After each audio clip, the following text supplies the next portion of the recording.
Bonsoir et bienvenue dans ce journal. Merci de choisir Lumière TV pour vous informer.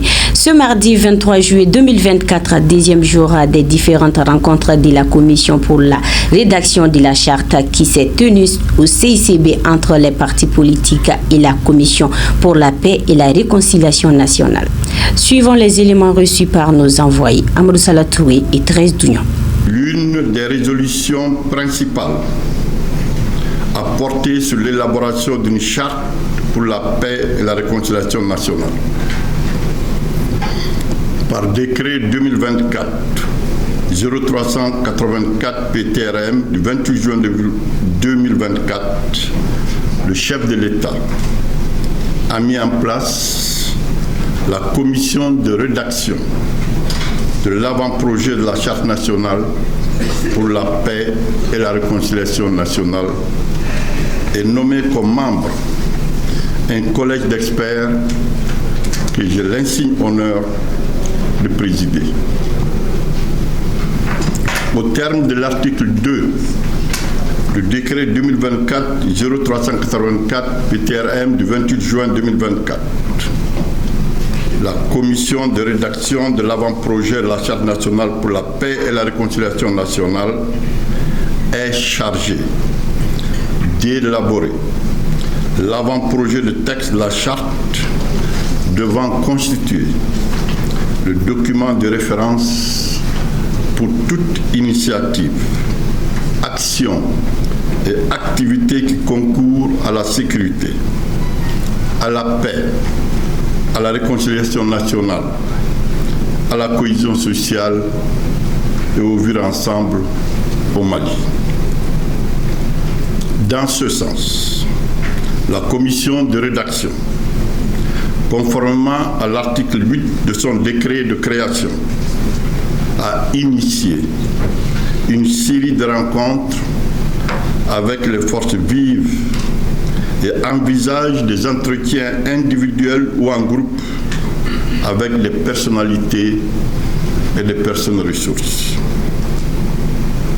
La présente rencontre est la troisième après celle tenue avec les autorités, légitimités et communicateurs traditionnels, la société civile et les associations des femmes, des jeunes et personnes vivant avec un handicap. L'organisation de ces rencontres répond à une exigence d'inclusivité du président de la transition, chef de l'État, son Excellence le colonel Assimi Goïta, pour lequel tous les Maliens doivent se reconnaître dans l'esprit et la lettre de leur charte nationale. Toutes les Maliennes et tous les Maliens doivent se sentir concernés par la charte nationale et doivent y apporter leur contribution à son élaboration. Aussi, n'est-il pas excessif de dire que les partis politiques que vous représentez doivent être et sont en réalité les plus concernés par l'élaboration d'un tel document. En effet, la vocation constitutionnelle d'un parti politique est de conquérir et d'exercer le pouvoir. Cette conquête, comme cet exercice, ne peuvent se réaliser que dans le respect strict de principes, de règles et de normes de conduite et d'action. Et à y voir de près, plus près, tous les partis politiques disposent d'une charte qui est le référentiel dont le respect est exigible à toutes et à tous ceux qui veulent y militer. La charte envisagée par le chef de l'État ne vise pas d'autre but. C'est pourquoi nous pensons que les partis ne peuvent pas rester à marge de l'initiative qui vise l'avènement d'une société juste et cohérente où les citoyens pensent et agissent selon des principes égalitaires pour toutes et pour tous. En tant qu'acteur politique, vous êtes un des principaux piliers de l'éducation des masses et donc un complément de toutes les institutions chargées de formation et d'enseignement. Vous comprenez donc tous les défis et enjeux liés à la production d'une charte nationale qui, bien conçue, facilitera la noble mission que vous vous êtes volontairement assignée. Notre pays s'est engagé dans une vaste entreprise de refondation. La charte nationale doit y contribuer fortement. Monsieur le Président, nous, les partis politiques signataires de l'historique déclaration commune du 31 mars 2024, sommes les plus grands partisans de la paix et de la réconciliation nationale qui riment aujourd'hui avec la libération immédiate et sans condition des 11 responsables politiques kidnappés parce que pris sans aucun mandat du juge le jeudi 20 juin 2024 dans un domicile privé sous l'empire du décret liberticide ci-dessus cité est devenu désuet depuis le 10 juillet 2024. Monsieur le Président, nos camarades Moussaf Diko, Hamidou Maïga, Moulay Aïdra, Yaya Sangare, Abdraman Korera, Laya Guindo, Mohamed Ali Bachiri, Mamadou Union Traoré, Samba Koulibaly, Malek Kamara et Mamadou Traoré dit le roi sont 11 citoyens maliens qui manquent à cette assemblée. Oui, si le poète a dit un seul être vous manque et tout est dépeuplé, nous clamons ici, haut et fort, 11 places vides de cette salle méritaient d'être occupées par leurs occupants légitimes pour que cette assemblée fût auguste. Travaillez avec nous pour qu'ils nous rejoignent dans la tâche ardue de la réconciliation des cœurs et des esprits dont notre pays a tant besoin. Vous voulez parler de réconciliation nationale? Eh bien, comment comptez-vous réussir cette titanesque œuvre d'utilité publique avec tant de vos concitoyens en exil, persécutés pour ce qu'ils disent ou ce qu'ils pensent? Comment réussir une œuvre aussi noble avec tant de Maliens privés de leur famille pour un oui ou pour un non et qui remplissent aujourd'hui nos prisons?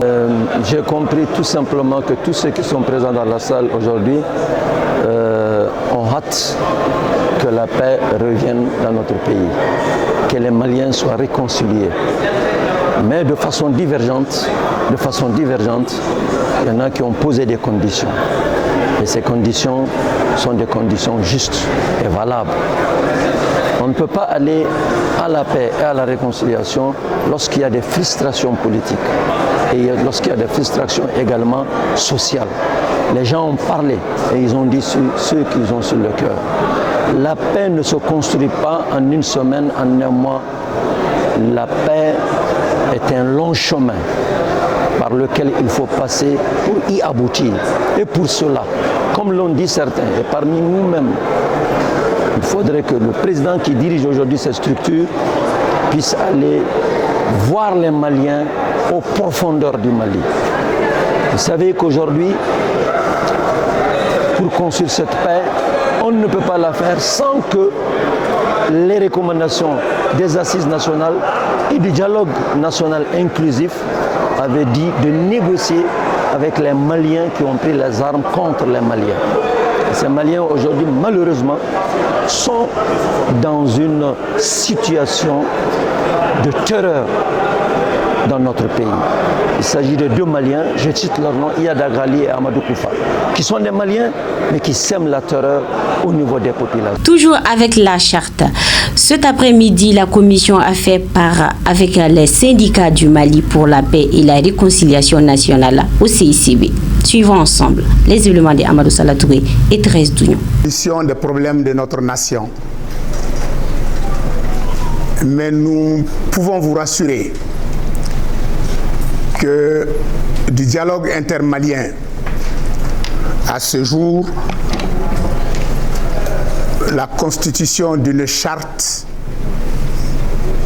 non seulement engage les syndicats qui furent les premiers à amener l'État, et cette responsabilité et ce chapeau que nous portons nous permettent beaucoup plus de responsabilité dans le sens du développement de la nation et dans le sens de redonner à la nation un nouveau souffle.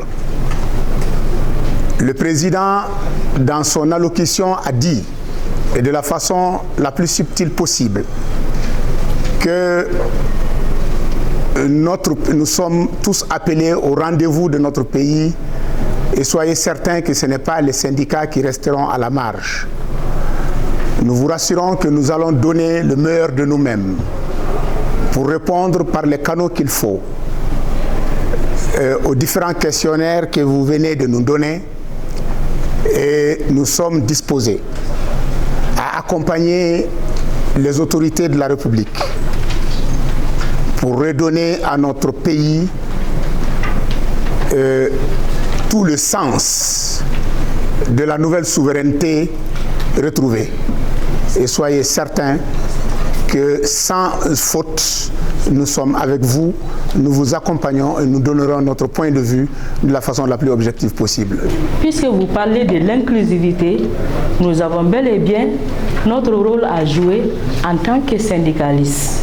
Si nous nous réclamons partisans de ces pays, nous devons tous œuvrer pour la bonne marche de cette nation. Donc, nous ferons de notre mieux, comme le camarade Diallo venait de le dire, pour que les réponses correspondantes soient fournies à votre niveau. Merci de nous avoir suivis. Que la paix règne sur le Mali. Nous vous donnons rendez-vous demain.